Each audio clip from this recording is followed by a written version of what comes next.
Hello বন্ধুরা, সকলে কেমন আছো? আশা করছি খুব ভালো আছো। আমিও খুব ভালো আছি। তো তোমাদের সাথে খুব মজার একটা ইনসিডেন্ট শেয়ার করি। সেটা হচ্ছে আমার এখন বর্তমান বাড়ি যেটা, সেখানে বৃষ্টি হলেই এত জল জমে মানে আমার যেটা আর কি এখন শ্বশুর বাড়ি, বাবার বাড়িতে তো যতই বৃষ্টি হোক, যতই বন্যা হোক, জল জমতো না। তো মানে যারা উত্তরপাড়ায় থাকে তারাই একমাত্র জানবে যে বৃষ্টি হলে উত্তরপাড়ার ঠিক কী অবস্থা হয়। মানে তো প্রথমে দেখাই যে কী অবস্থা এখানে। আমি একটু আগে বাইরে বেরিয়েছিলাম, মানে একটু ওয়েট লস জার্নিতে রয়েছে আমি এখন। তো একটু বাইরে বেরিয়েছিলাম, প্রথমে বুঝতে পারিনি যে অত জোরে বৃষ্টিটা চলে আসবে। তো যথারীতি বৃষ্টি হচ্ছে।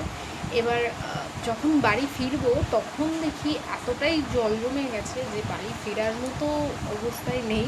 তো প্রথমে আমাদের মানে আমার বাড়ির সামনে জলটা আমি তোমাদেরকে দেখাই। এই হচ্ছে আমাদের বাড়ির সামনের অবস্থা।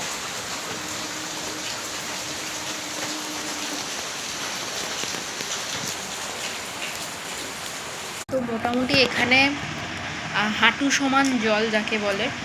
আর মানে আমাদের যে জায়গাটা, মানে ল্যান্ডমার্ক যেটা, আকাশ ডাকছে, এখনও বৃষ্টি পড়ছে। রাত থেকে মানে সারা রাত যদি বৃষ্টি হয়, রীতিমতো এখানে নৌকা লঞ্চ নামাতে হবে, এইরকমের অবস্থা হয় বৃষ্টি হলে। বা আমার বাপের বাড়ি যেখানে, মানে মাখলার বাড়িতে, ওখানে যদি মানে খুব বৃষ্টি যাকে বলে মেঘ ভাঙা বৃষ্টি হতো, তাতেও কিন্তু জল জমতো না। কিন্তু এখন রীতিমতো মনে হচ্ছে যে আমি মানে ডাঙা থেকে জল এসে পড়লাম। মানে মেঘ ভাঙা বৃষ্টি হলে ওখানে জল জমতো না। আর এখানে একটু বৃষ্টিতেও, মানে যদিও একটু বৃষ্টি হয়নি, অনেকটাই বৃষ্টি হয়েছে, তো বলাই যেতে পারে যে ডাঙা থেকে জল এসে পড়লাম। তো